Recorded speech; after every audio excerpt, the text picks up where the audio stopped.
quand on a mis tout cet environnement-là en place, quand on a regardé la personne dans son entièreté, quand on s'est branché sur nos valeurs, quand on s'est assuré que l'autre était dans une posture où elle était confortable pour être écoutée, qu'est-ce que ça peut avoir comme bénéfice, cette écoute-là, sur l'individu et aussi sur la société?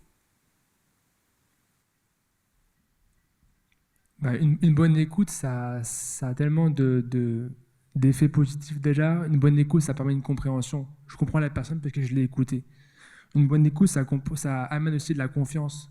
Parce que je me sens écouté, j'ai confiance aussi que je peux parler de ce que je vis vraiment. Une bonne écoute, ça amène aussi de la confidence. Parce que justement, je me sens écouté et je peux parler de choses plus personnelles. Une bonne écoute, ça amène aussi une connexion entre les deux personnes.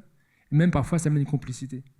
Donc l'écoute, on a parlé d'écoute empathique ce matin, et justement une bonne écoute empathique, ça découle sur tellement de choses positives dans les relations interpersonnelles, et puis au niveau de la société, évidemment, à plus large effet, à plus large horizon.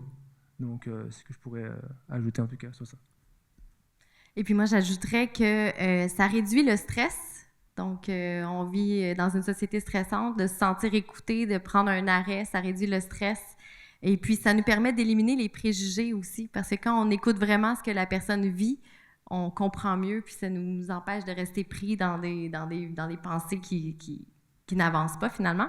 Mais au niveau de la société, je trouve que l'écoute, c'est un outil puissant pour rendre nos environnements plus équitables et plus inclusifs. Équitable parce qu'on se rapproche d'une justice sociale. Hein? Quand on écoute les gens, les voix marginalisées, en fait, quand on prend le temps d'écouter les gens qui sont marginalisés, on devient plus ouvert et donc on devient plus inclusif. Puis c'est là qu'on passe de l'intégration à l'inclusion. Je ne sais pas si vous avez eu cette réflexion-là, parce qu'on parle beaucoup d'inclusion maintenant. La différence entre les deux. Donc, quand on parle, par exemple, dans une entreprise, là, qu'on intègre les personnes issues de l'immigration ou les personnes de tout autre groupe, l'inclusion, c'est on va au-delà de l'intégration. C'est qu'on modifie nos pratiques comme organisation, on adapte nos pratiques, on adapte nos façons de faire, on entend les gens. Donc, il y a des entreprises maintenant qui, par exemple, vont faire des sondages auprès de leurs employés sur le sentiment d'inclusion. Est-ce que les groupes dans mon entreprise se sentent inclus? Ou ils vont organiser des ateliers, par exemple, des conversations courageuses, ou est-ce qu'on va aborder des sujets qui sont plus sensibles, par exemple. Bref, je pense qu'une bonne écoute au niveau de la société, ça rend nos milieux plus inclusifs et plus équitables. Ben moi, je rajouterais que être à l'écoute, ça l'aide à changer notre regard, hein, à mettre notre ego de côté, puis à être à l'écoute de ce qu'on ressent. Puis à partir de là, ça nous permet d'évoluer puis d'avancer dans la vie. Fait que donc, si on est capable d'être à l'écoute, c'est la société qui va en profiter, parce que si on change notre regard, puis qu'on change notre façon de faire, on change notre façon de penser, bien, à partir de là, la société va en bénéficier parce qu'on va être moins carencé, on va être plus productif, puis on va être plus apte à faire face aux défis de la vie qui, avant, nous paraissaient comme une montagne, mais que finalement, on s'aperçoit que c'était vraiment pas grand-chose. Hein? C'était probablement un grain de sable dans l'océan. Fait que donc, moi, je pense qu'à partir de là, quand on a une bonne écoute, c'est toute notre façon de penser, c'est toute notre structure qui change. Fait que c'est important d'être à l'écoute puis de pouvoir avoir une bonne compréhension de l'autre. Parce que lorsque on est en discussion avec quelqu'un, il y a toujours un émetteur et un récepteur. Alors donc, il faut être capable, si on veut être à l'écoute puis être capable de comprendre l'émetteur, il faut savoir d'où il nous parle. Et lorsque l'émetteur, lui, ce qu'il faut, c'est qu'il écoute de où il part. Fait que donc, si on est capable de voir qu'on a corrigé nos carences ou nos déficiences, bien, peut-être que notre écoute va être différente par rapport à celui qui va émettre. Fait que donc, c'est important d'être à l'écoute puis d'essayer de comprendre l'autre quand il parle. Parce que dans le langage, comme j'expliquais à certaines personnes, le langage des femmes a un langage, le langage des hommes a un langage. Fait que l'important, c'est de pouvoir amener les deux langages à se comprendre. Fait que si on veut se comprendre, il faut être à l'écoute un de l'autre. Merci. Moi, j'ai trouvé un autre extrait d'un témoignage que je pense qui vient illustrer encore une fois les bénéfices. Permettez-moi de les lire rapidement. Ça dit, finalement, je me suis sentie écoutée.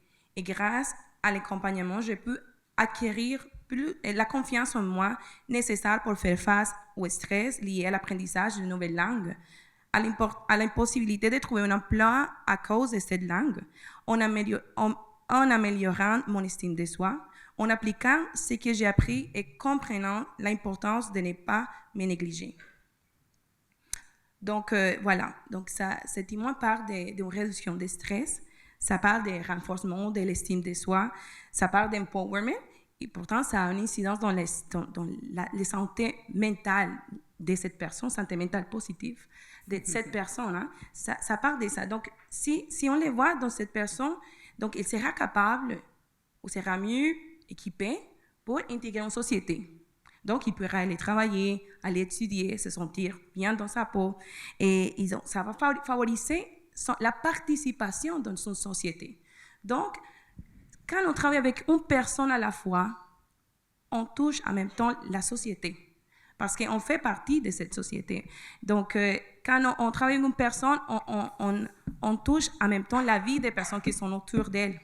Donc, mettons, si quelqu'un, mais tout le monde qui est ici, est interpellé par l'écoute déjà, ça va rajeunir l'écoute dans la maison, à nous, avec nos familles, et pourtant dans nos milieux où on travaille. Donc ça, je pense que c'est l'importance de ce travail qu'on fait à chaque personne. Ça va définitivement avoir une incidence positive dans cette transformation sociale que quelqu'un a parlé ce matin. Mais comment on peut aller dans cette transformation? Mais c'est une personne à la fois qui ont fait cette transformation. C'est dans nos vies, comme personne, comme famille, comme intervenant, comme professionnel.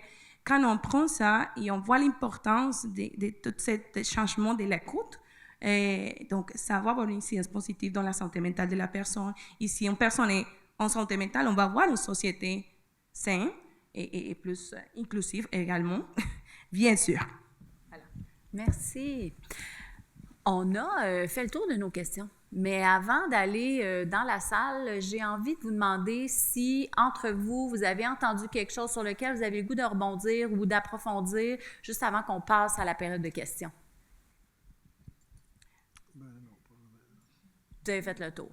Bon, j'aimerais juste ajouter, merci, parce que j'avais pensé à un autre exemple qui m'a touché beaucoup cette semaine. J'accompagne une couple, c'est madame et monsieur de façon dépendante, donc c'était très touchant pour moi d'entendre monsieur qui disent « Ah, mais je vois comment le travail qu'il a fait ici, ça fait d'où vient, je vois qu'il est plus à l'écoute, qu'il me comprend mieux ma situation. » Donc, monsieur était capable de voir les bienfaits des rencontres chez sa femme. Et donc, il dit également ça vient à une incidence positive dans la famille parce qu'on est plus ouvert à parler avec les enfants, on est moins stressé, on est plus comme à l'écoute aussi des enfants. Donc, vous voyez donc comment le travail que chaque personne fait. Et ça va avoir un impact positif dans la famille. Et pourtant, si on a un mari, une femme, des enfants, donc on va voir, je répète, une société plus saine aussi. Voilà. Merci. Également par rapport à l'inclusion qu'on a parlé, une société qui est plus inclusive, ça amène aussi le sentiment d'appartenance des personnes. Et dans notre organisme, on a beaucoup de gens qui sont nouveaux arrivants au Canada, donc justement, ils connaissent personne, leur famille est au pays, et ils sont seuls et se sentent seuls. Et c'est touchant parfois d'entendre les gens dire « ben ici, c'est comme ma famille ». Donc, parce que justement, ils se sont sentis écoutés, ils se sont sentis appréciés, puis acceptés tels qu'ils étaient. Le sentiment de solitude et de l'isolement même réduit pour eux, et même pour les gens en général, par l'écoute qu'on leur offre. Mais ce sentiment d'appartenance également, lui, jaillit à l'intérieur des gens. Puis c'est ça qui fait que la personne se sent mieux intégrée, mieux incluse, et justement, et prend sa place aussi, puis s'épanouit.